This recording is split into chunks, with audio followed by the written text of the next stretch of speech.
لا يزال الخير حيا لا يزال إن في الدنيا سلاما.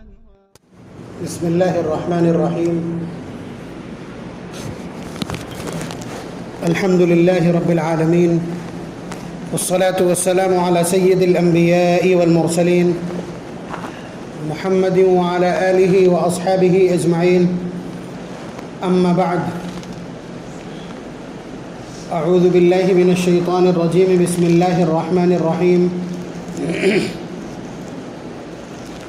وقل للمؤمنات يغضضن من أبصارهن ويحفظن فروجهن ولا يبدين زينتهن إلا ما ظهر منها.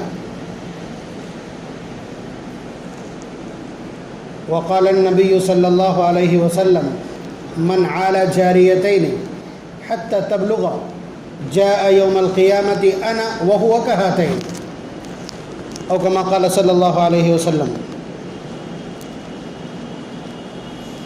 اس وقت ایک خبر، بلکہ خبریں ملت کے لیے تکلیف کا بہت بڑا سامان بنی ہوئی ہے، اور وہ ہماری بچیوں کا مرتد ہونا. ہماری بچیوں کا، جنہیں ہم نے بڑے ناز اور نعم کے ساتھ پالا، ان کی تعلیم اور تربیت کے لیے ہم نے اپنا سب کچھ گنوایا، تج دیا، اپنا راحت و آرام کنارے کر کے ان کی فیس ادا کی، ان کی تعلیم کا خرچ اٹھایا. ہم انہیں اتنا بھی شعور نہ دے سکے کہ وہ ایمان اور کفر کا فاصلہ اور مطلب سمجھ پاتی، اور بڑی خوشی کے ساتھ انہوں نے کفر کو گلے سے لگا کر کے اور اس کے بعد اپنا جیون ساتھی کافر چن لیا. بہت تکلیف دہ صورتحال، اور تکلیف سے زیادہ یہ صورتحال غور و فکر کی دعوت دیتی. ہم اسلامی نظام کی طرف دیکھتے ہیں. نبی اکرم صلی اللہ علیہ وسلم نے ایک ایک لفظ بچوں کی تربیت کے حوالے سے جس طرح سے ہمارے سامنے وضاحت کے ساتھ رکھا ہے، اس کے باوجود اتنی ڈھیل کہ ہمارا اپنا بچہ کفر اور ایمان کا فرق نہ سمجھ سکے، ہمارے مر جانے کا مقام.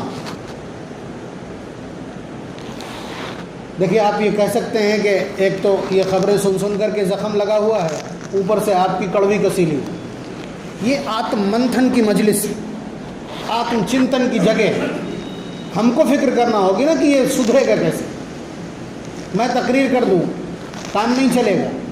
زمین کے اوپر زمینی حقائق کو سمجھ کر کے چوک کہاں ہو رہی. نسلوں کا تباہ ہو جانا، اولاد کا ہاتھ سے نکل جانا، یہ آخری مرحلہ ہے والدین کے لیے. اس کا مطلب یہ ہے کہ ان کے ہاتھ میں کچھ نہیں اس کائنات کا. بچے کی پرورش کے لیے جو آپ جان لڑا دیتے ہیں، اپنے سارے وسائل اور اسباب لگا دیتے ہیں، بچہ بیمار ہو جائے تو گھر تک بیچ دیتے ہیں لوگ. ایسا ہے تو کیوں؟ اسی لیے نا کہ یہ آپ کی دھروہر ہے، یہ آپ کے بڑھاپے کی لاٹھی ہے، یہ آپ کے بڑھاپے اور بے بسی اور لاچاری کے ایام کا سب سے بڑا سہارا ہے. آپ کے انتقال کے بعد آپ کی مغفرت کا سامان ہے. یہ آخری جملہ سب سے بھاری ہے لیکن سب سے ہلکا ہو چکا. نبی اکرم صلی اللہ علیہ وسلم نے اس کی اہمیت پر زور دینے کے لیے فرمایا نا: اذا مات الانسان انقطع عنہ عملہ، کہ جب انسان فوت ہو جاتا ہے، مر جاتا ہے، تو اس کے سارے سلسلے اور سارے اکاؤنٹ سیج کر دیے جاتے ہیں، سب ختم ہو جاتے ہیں. صرف 3 اکاؤنٹس بچتے ہیں اس کے: الا من ثلاثۃ، من صدقۃ جاریۃ، کوئی ایسا صدقہ کر گیا کہ جس کا نفع چل رہا ہے برابر، نل لگوا دیا، سرائے بنوا دی، کنواں کھودوا دیا، مسجد بنوا دی، مدرسہ بنوا دیا، یا کوئی اور ایسی جگہ جس سے لوگوں کو نفع پہنچتا ہے، ایسی کوئی جگہ بنوا دی. اس کا نفع اس کو پہنچتا رہے گا، مر گیا تو کیا ہو. او علم ينتفع به، یا اپنے پیچھے کوئی ایسا علم چھوڑ گیا. علم چھوڑ گیا یعنی ہدایت کے پیغامات، اس کے ریکارڈنگز موجود ہیں، لوگ سنتے ہیں اور اصلاح حاصل کرتے ہیں. کتابیں چھوڑ گیا ہے، کتابیں لوگ پڑھتے ہیں، یا پیچھے اپنے اتنے شاگرد چھوڑ گیا ہے کہ وہ پڑھا رہے ہیں، چاروں طرف بکھرے ہوئے ہیں. یہ سلسلہ بھی، اس کا کمیشن بھی اس کو پہنچتا ہے. او ولد صالح يدعو له، یا اپنی ایسی اولاد چھوڑ گیا جو اس کے لیے دعا کرتی. اس کا سلسلہ چلتا رہے گا. یہاں آپ IAS PCS بنا کے اس کو چلے گئے اور اس کے بعد وہ دن میں رشوت لیتا بھی ہے اور اس میں سے آدھی اوپر پہنچانا پڑتی ہے، آدھی خود استعمال ہوتی ہے، اس کا وبال آپ کو پہنچے گا اور یہ خبریں آپ کو ملے گی کہ حرام کاری میں مبتلا ہے اولاد آپ کی، یہ خبر بھی پہنچائی جاتی ہے۔ بعض روایت یہ ہیں کہ ہفتے میں 2 مرتبہ، بعض یہ کہ 1 مرتبہ والدین کو اولاد کی کرتوت پہنچائی جاتی۔ تو بڑی عجیب سی کشمکش ہے دماغ میں کہ نبی اکرم صلی اللہ علیہ وسلم نے اتنی باریکی کے ساتھ امت کو سب کچھ بتلایا تھا، یہاں تک بتلا دیا تھا من ولد له ولد فليحسن اسمه، انکم تدعون باسمائکم واسماء آبائکم یوم القیامہ فاحسنوا اسماءکم۔ آپ اندازہ کیجئے، باریکیاں دیکھیے، حضور نے فرمایا کہ اپنے اولاد کے نام اچھے رکھا کرو، اس لیے کہ میدان محشر میں جہاں پہلے شخص حضرت آدم سے لے کر اور آخری شخص تک کا مجمع ہوگا، وہاں اسی نام سے پکارا جائے گا، انکم تدعون باسمائکم، تمہیں تمہارے ناموں سے اور تمہارے باپوں کے ناموں کے ساتھ پکارا جائے گا، فلاں ابن فلاں، فاحسنوا اسماءکم، اس لیے اچھے نام رکھا کرو تاکہ شرمندگی نہ ہو۔ آپ بتلائیے یہ باریکی، نبی اکرم صلی اللہ علیہ وسلم کی ہدایات کی باریکی، یہ پہلا کام ہے۔ بچہ پیدا ہو تو سب سے پہلے اس کے کان میں اذان دینا ہے، یہ بتلانے کے لیے اللہ اکبر اللہ اکبر۔ بیٹا، جس دنیا میں تم نے قدم رکھا ہے، جس دنیا میں تم اب آئے ہو، جس عالم میں تم نے اب آنکھیں کھولی ہیں، یہاں بھی چیزیں تو بہت نظر آئیں گی، اسباب اور وسائل اور ریسورسز بہت نظر آئیں گے، عجیب طرح کی کشمکش اور عجیب طرح کی جادوئی ویورچنا ہے اس دنیا کی کہ یہاں دکان سے سارے کام ہوتے نظر آئیں گے، نوٹوں کے اوپر یہ دنیا منحصر نظر آئے گی، لیکن اتنا یاد رکھنا اللہ سب سے بڑا۔ یہ اسباب کی نفی کرنے کے لیے یہ جملے پہنچائے جاتے ہیں، آپ کا کام ہے پہنچانا۔ اللہ تعالیٰ آپ کہیں کہ اس کی کیا سمجھ میں آ جائے گا، اس کی کیا سمجھ میں آ جائے گا، یہ کیا گارنٹی ہے کہ بڑے ہو کے سمجھ میں آ جائے گا؟ یہ آپ کے اختیار میں ہے کیا؟ بڑے ہو کے بھی دیوانہ کر دیں اللہ تعالیٰ تو جنہوں نے یہ کہا ہے کہ کان میں یہ آواز پہنچانا ہے، ان کی ذمہ داری ہے وہ سمجھا دیں جو کچھ بھی کریں۔ حضرت ابراہیم علیہ السلام سے بھی تو کہہ دیا تھا کہ آپ یہیں کھڑے ہو کر کے کہہ دیے کہ اللہ کا گھر بن گیا ہے، لوگوں آؤ حج کرنے کے لیے۔ تو حضرت ابراہیم علیہ السلام نے بھی کہا تھا کہ اللہ میری آواز کیسے پہنچے گی سارے عالم میں؟ فرمایا تمہارا کام صرف اعلان کرنا ہے، پہنچانا میرا کام۔ تو روایات شاہد ہیں کہ ہر شخص جو پیدا موجود تھا یا آئندہ پیدا ہوگا، سب تک وہ آواز اللہ نے پہنچا دی۔ تو آپ کا کام یہ تھا۔ تو آپ دیکھیے کہاں سے سسٹم لے کے چلیں کہ اچھے نام رکھنا، بلکہ یہ تک فرمایا کہ ناموں کا اثر پڑتا ہے۔ اپنے بچے کو کیسا بنانا چاہتے، میں آج ہی لکھ رہا تھا یہ تحقیق، نبی اکرم صلی اللہ علیہ وسلم کے پاس ایک شخص آئے، وہ ایک حبشی غلام خرید کے لے کے آئے تھے۔ حضور سے فرمایا کہ اے اللہ کے رسول، اس غلام کا نام بھی رکھ دیجئے اور اس کے لیے برکت کی دعا بھی کر دیجئے۔ تو حضور کا معمول تھا کہ نام پوچھتے تھے، نام غلط ہوتا فوراً بدل دیتے تھے، اتنی سخت نگاہ۔ تو حضور نے بجائے اس کا نام رکھنے کے پہلے انہی سے پوچھ لیا تمہارا نام کیا ہے؟ تو کہنے لگے میرا نام اسرم ہے، الف صاد را میم، اسرم۔ اسرم کے معنی بہت زیادہ کاٹنے والا۔ تو ظاہر سی بات ہے انسانوں میں تو جوڑنے والا پسند کیا جاتا ہے، کاٹنے والا پسند نہیں کیا جاتا۔ حضور نے فرمایا کہ نہیں، تمہارا نام آج سے زرع ہے۔ زرع اس زمین کو کہتے ہیں جو بہت زیادہ سرخیز ہو، بہت زیادہ غلہ اگانے والی ہو، وہ زرع کہلاتا ہے۔ حضور نے ان کا نام بدلا، پھر پوچھا، جملہ دیکھیے گا، آپ کو لگتا ہے کہ کہیں سے بھی نام اٹھا کر کے کہیں بھی چپکا دیا جائے گا۔ نام رکھنے سے پہلے آپ کو پلان کرنا ہوتا ہے کہ آپ بچے کو بنانا کیا چاہتے ہیں۔ حضور نے پوچھا کہ اس غلام سے تم کام کیا لینا چاہتے ہیں؟ مطلب سینسٹیوٹی دیکھیے حضور کی تعلیمات اور تربیت کی۔ حضور نے پوچھا کہ تم اس سے کیا کام لینا چاہتے ہو؟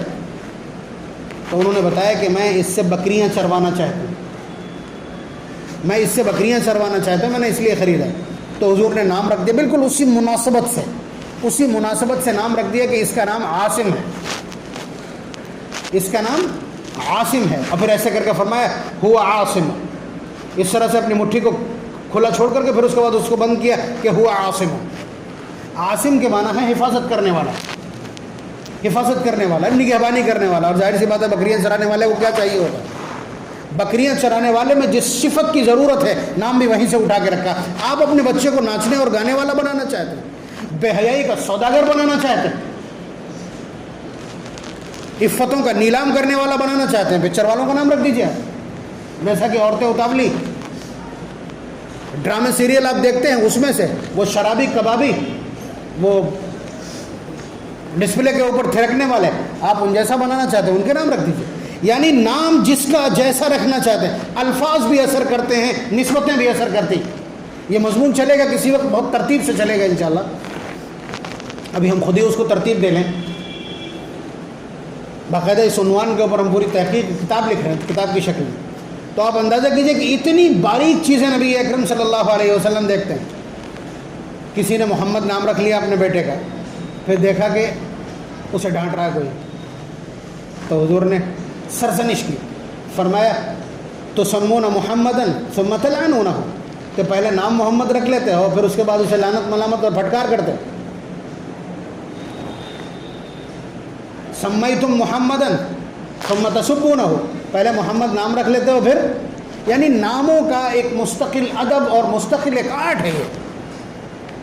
تو آپ اندازہ کیجئے کہ آپ اپنے بچے کو کیا بنانا چاہتے ہیں. میں نے آج لکھا کہ اگر آپ یہ چاہتے ہیں کہ آپ کا بچہ مفتی ہو جائے، افتاء تک پہنچے، تو آپ ان صحابہ کے نام اٹھا لیجئے کہ جنہوں نے افتاء کا کام کیا حضور کے زمانے میں.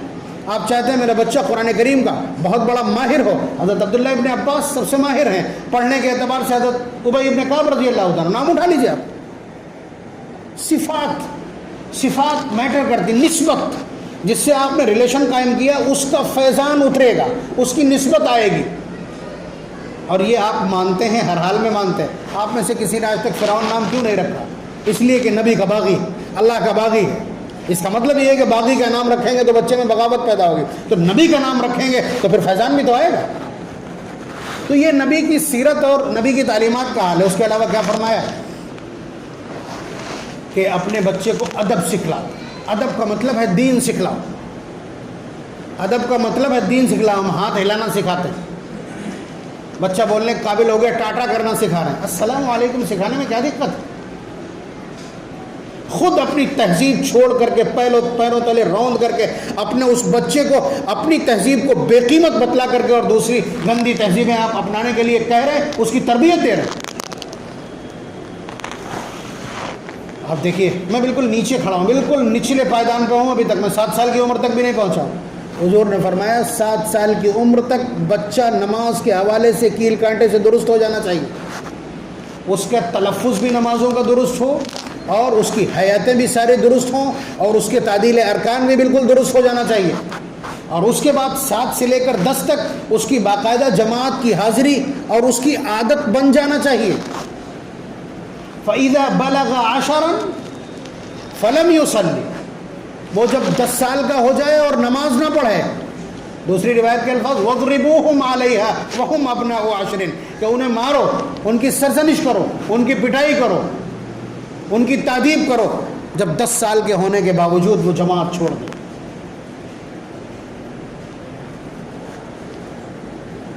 پوری آبادی میں سے کوئی ایک شخص نہیں نکل پائے گا جتنے 7 سال کی عمر میں اپنے بچے کو نماز یاد کرا دی ہو، اور 10 سال کی عمر میں بچہ بالکل نماز جان گیا ہو. بلکہ جو لوگ 25 سال سے نماز پڑھ رہے ہیں انہیں دعائے قنوت یاد ہے کہ نہیں، یہ بھی ایک بڑا مسئلہ ہے. اتنی غفلت نبی اکرم صلی اللہ علیہ وسلم کی تعلیمات پر عمل درآمد کرنے کے حوالے سے ملت کا، امت کا، معاشرے کا. اس کے باوجود اگر اس طرح کی چیزیں ہو رہی تو کیا کیا جائے؟ آپ دیکھیے سسٹم. باپ کے سامنے سر اٹھا کے نہیں کھڑے ہو، باپ کے سامنے اف نہیں کرو، باپ کو جھڑکو گے نہیں. ماں کے پیروں تلے جنت ہے. ماں سے گستاخی اور بے ادبی ناقابل معافی ہے. ماں راضی ہے تو اللہ راضی ہے، باپ راضی ہے تو اللہ راضی ہے، باپ اور ماں ناراض ہیں تو اللہ تعالیٰ ناراض ہے. یہ سارے شکنجے کاہے کے لیے کسے؟ اس لیے کہ آپ اسکول چھوڑ کر کے آئے وہاں تاکہ جمعے کی نماز چھوڑ دیں. یہ سمجھانے کے لیے، یہ بتلانے کے لیے. کان کھول کر کے سن لیجئے، یہ اتنا شکنجہ اولاد پر اس لیے کسا ہے کہ والدین جب اللہ کی فرما برداری کا حکم دیں اولاد کو تو وہ چونچرا نہ کرنے پائے. یہاں اللہ تعالیٰ کی وفاداری اور فرما برداری کے علاوہ ماں باپ ہر بات منوانا چاہتے ہیں. ماں باپ ہر بات منوانا چاہتے ہیں، سگریٹ بھی منگانا چاہتے ہیں، مسالہ بھی منگانا چاہتے ہیں، نماز کے اوقات میں دوسرے کام بھی کروانا چاہتے ہیں، ماں نماز کے وقت اٹھانا چاہے تو اٹھانے سے روکنا بھی چاہتے ہیں، اگر نہیں تو اللہ تبارک و تعالیٰ کی وفاداری نہیں سکھلانا چاہتے۔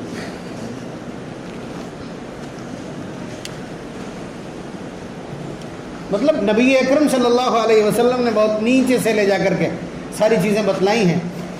جہاں بھی اولاد کی تربیت کا معاملہ فَأَدَّبَهُمَا فَأَحْسَنَ تَأْدِيبَهُمَا فَأَدَّبَهُ وَأَحْسَنَ تَأْدِيبَهُ، یہ الفاظ استعمال ہوتے ہیں کہ جس نے انہیں ادب سکھلایا اور اس کے بعد ان کو بہت اچھی طرح ادب سکھلایا۔ اب بتلائیے ادب کس کو کہیں؟ ادب بوس کے پیر چھونے کو۔ فتح گڑھ کی کتنے افراد ہیں جو صبح صبح جا کر کے پیر چھو لیتے؟ یہ ادب ہے؟ ادب ہے یا کفر ہے؟ اس کو آپ ادب کہہ دیں گے؟ ادب یہ ہے کہ الصلاۃ خیر من النوم جب کہے تو اس کے بعد آ کر کے اللہ کے سامنے سر جھکا دیں، یہ ادب سیکھنا۔ ہم ادب کا مطلب صرف بڑوں کو سلام کرنا سمجھتے ہیں یا بڑوں کے سامنے خاموش رہنے کو ادب سمجھتے ہیں؟ جی نہیں، اللہ تبارک و تعالیٰ کے ہر حکم کو ماننا، ان سے بھی بڑا کوئی ہے؟ اگر آپ بڑوں کی بات مانتے ہیں، آپ نے بڑوں کی بات ماننا، بڑوں کا سمان اور بڑوں کا اکرام کرنا اولاد کو سکھایا ہے، تو بتاؤ سب سے بڑے کا ادب سیکھا کہ نہیں انہوں نے؟ سب سے بڑے کی بات مانتے کہ نہیں اس کائنات کے سپریمو کی، جس نے اسے ایک ناپاک قطرے سے انسانی شکل عنایت کی،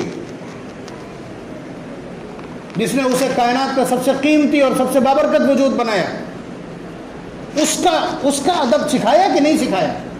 ان گھٹیا لوگوں کا ادب سکھلا دیا جو صبح سے شام تک فسق و فجور میں مبتلا رہتے ہیں اور اسی کو کمال سمجھ لیا۔ یہی وہ اصولوں سے سمجھوتے ہیں۔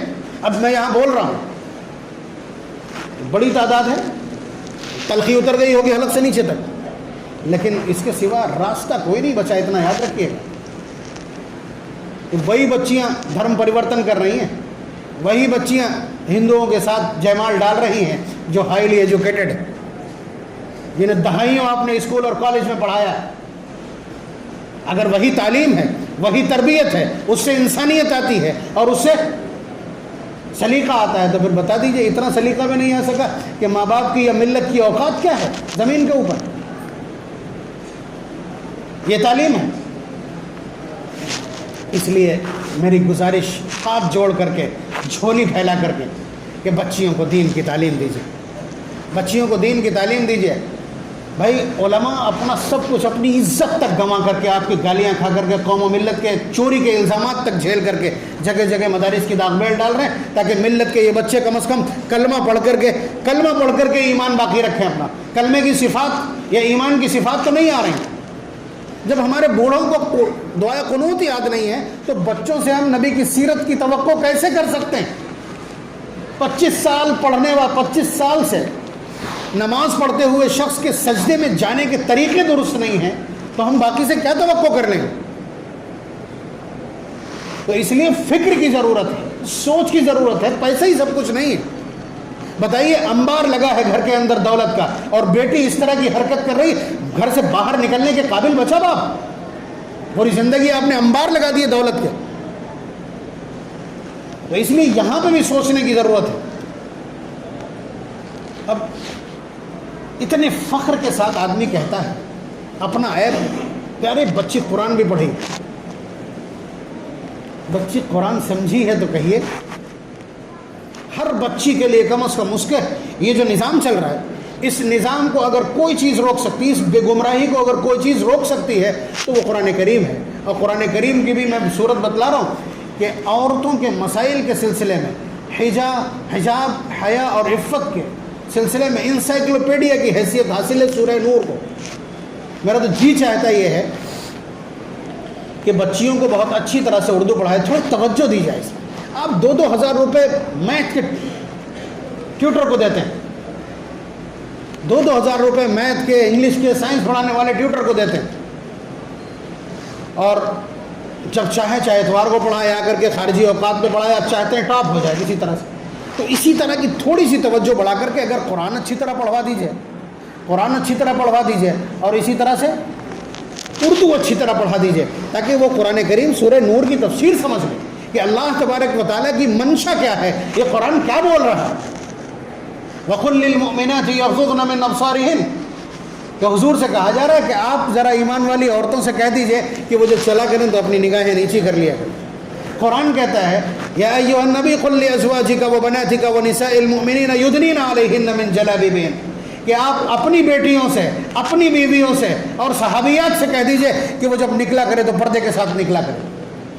آپ کے لیے یہ عیب کی بات ہو گئی نبی کی بیٹیوں کا اسٹیٹس نہیں گڑبڑایا، نبی کی بیویوں کی عزت کا کوئی فرق نہیں آیا، نقاب سے اور حجاب سے آپ کی بیٹیاں بے عزت اور روڑی وادی اور کٹر پنتھی اور فنڈامنٹلسٹ کہلانے لگی۔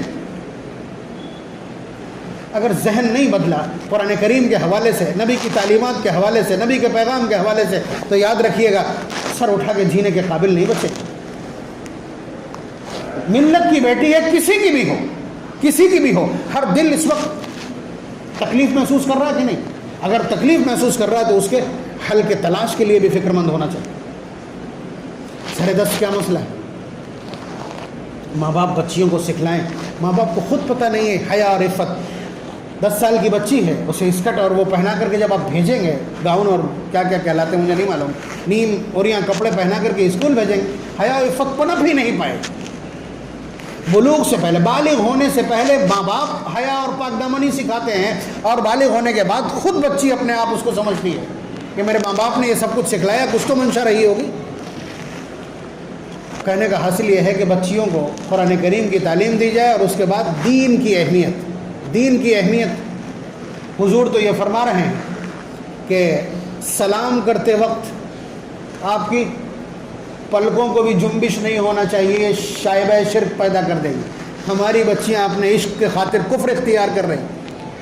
ذرا بیچ کا فرق دیکھ لیجیے، بیچ کا فرق دیکھ لیجیے، اب کتنا بڑا فرق ہے بیچ میں، کہاں ہے تربیت؟ اس لیے کہنے کا حاصل یہ ہے کہ حضور نے بہت باریکی کے ساتھ اولاد کی تربیت کا ایک نظام ہم کو عنایت کیا تھا، سب کچھ احادیث کے ذخیرے میں موجود ہے، اور میں تو اتنا باولا ہوں کہ میں تو مسلسل کوشش کرتا ہوں اسی طرح کے مضامین آپ کی خدمت میں آئے، وہ گھسے پٹے مضامین میں آپ کی خدمت میں بیان ہی نہیں کرتا۔ فی الوقت ضرورت اس بات کی ہے کہ نوجوان بچیوں کی مجلسیں ہوں۔ مصیبت یہ ہے کہ ہمارے پاس عورتیں ہیں نہیں بولنے والی، پڑھائی ہی نہیں۔ آپ ان سے میتھ سائنس کے سارے فارمولے پوچھ لیجیے، گلی گلی میں BCO مل جائیں گے، لیکن کوئی ایک قرآن کریم کی ایک آیت کا ترجمہ کر دے، پورے شہر خالی ہے اس سے۔ اس کا مطلب یہ آپ کو تو گھیر گھار کے یہاں ہم زبردستی سنا دیتے ہیں، آپ کو گھیر گھار کے ہم یہاں سنا دیتے ہیں مردوں کو۔ مرد کسی جلسے میں بیٹھ جائیں، کہیں بیٹھ جائیں، ہم جیسوں کو ہتھے چڑھ جائیں تو انہیں سننے کو مل جاتا ہے۔ عورتوں کے پاس 1% دین موجود نہیں ہے۔ یہ انڈیکیٹر ہے آپ کے لیے کہ ابھی وہ فریش بچیاں خالی جا رہی ہیں، پھر نکاح شدہ عورتوں کو بھی نمبر آ سکتا ہے۔ جب دین نہیں ہے تو کچھ بھی ہو سکتا ہے۔ بھائی کون سی چیز ہے جو انہیں بچائے گی؟ اور یہ بھی یاد رکھیے گا کہ آپ اپنے آپ کو دوسرے کی آبرو سے جوڑ کے مت دیکھیے گا کہ جس طرح میری آبرو اس طرح دوسرے کی آبرو، اور جس طرح میں اس طرح دوسرا۔ کان کھول کر کے بہت اچھی طرح سن لیجئے کہ اس پوری دنیا میں کوئی نہیں، اس تاریخ دنیا میں جو حیا کی بات کرتا ہو۔ یورپ نے تو کہہ دیا کہ حیا کی بات کرنا شرم کی بات ہے۔ آپ سمجھ رہے ہیں کیا؟ شیم از شیم، پتہ نہیں اس طرح کا کوئی جملہ ہے ان کا۔ حیا کی بات کرنا خود بے حیا شرم کی بات ہے۔ اگلا جملہ برادران وطن، ان سے آپ کیا چاہتے ہیں؟ ان کے پاس حیا اور عفت کے نام پر پھوٹی کوڑی نہیں، جو اپنی عورتوں سے لنگ کی پوجا کرواتے ہیں۔ آپ بتائیے ان کے یہاں حیا کا تصور کیسے آ سکتا ہے؟ وہ حیا اور عفت کی بات کیسے کر سکتے ہیں؟ جو ننگئی کی انتہا تک پہنچ چکے ہوں وہ کیسے بات کر سکتے ہیں حیا اور عفت کی؟ یا ان کی نسلوں میں حیا اور عفت کا احساس کہاں سے آئے گا؟ جو مرد اور عورت دونوں کی شرمگاہ کی پوجا کرتے ہوں، اس لیے کہ وہاں سے خواہش پوری ہوتی، جن کی ساری داستانیں، ساری دھارمک داستانیں ساری کی ساری عورتوں کو بھگا کے لے جانے اور اس پہ آدھارت ہوں، ساری لڑائیاں عورتوں کو حاصل کرنے کے لیے ہوئی ہوں، اور جن کے بھگوان نام کے لوگ گوپیوں کے کپڑے چرا کے بھاگ جاتے ہیں اور ان کی داستانیں بہت شوق سے سنی جاتی ہوں، وہاں حیا اور عفت کی بات کر رہے ہیں آپ؟ تو یاد رکھیے گا اکیلا مذہب ہے آپ کا اور اکیلا آپ کا رہبر ہے جناب محمد الرسول اللہ صلی اللہ علیہ وسلم کی شکل میں، جو حیا اور عفت اور پاک دامنی کی بات کرتا ہے۔ اس لیے یہ آپ کا اکلوتا اثاثہ ہے، آپ کی اکلوتی دھروہر ہے، اور آپ اکیلے اس کے مالک ہیں۔ آپ اس کو متعارف اور زندہ کروا کے دکھائیے، آپ کی ڈیوٹی ہے۔ اس لیے کوئی تہذیب نہیں اس پوری کائنات میں آپ کی تہذیب کے سوا، اور پاک دامنی کا احساس اور پاک دامنی کا کانسیپٹ آپ کے سوا کہیں اور کہیں نہیں پایا جاتا، نہ کسی دھرم گرنتھ میں، اور نہ کسی ریلیجیس ٹیکسٹ میں، اور نہ کسی سویلائزیشن میں، نہ کسی کی تہذیب اور ثقافت کے اندر۔ اس لیے یہ آپ کی اپنی متاع ہے، اس کی قیمت کتنی ہے یہ نسلیں بتلائیں گی۔ ان کے بیچ میں چھوڑ دیں ایسے ہی آزاد آپ کہ اسکول سب کچھ سکھا دے گا، آپ آفس چلے گئے، بچے اسکول چلے گئے، ماں نے ٹی وی کھول لی۔ ایسے آسمان سے تربیت نہیں اترتی۔ جناب محمد الرسول اللہ صلی اللہ علیہ وسلم نے تربیت کے سلسلے میں کتنے پاپڑ بیلے آپ دیکھ لیجیے۔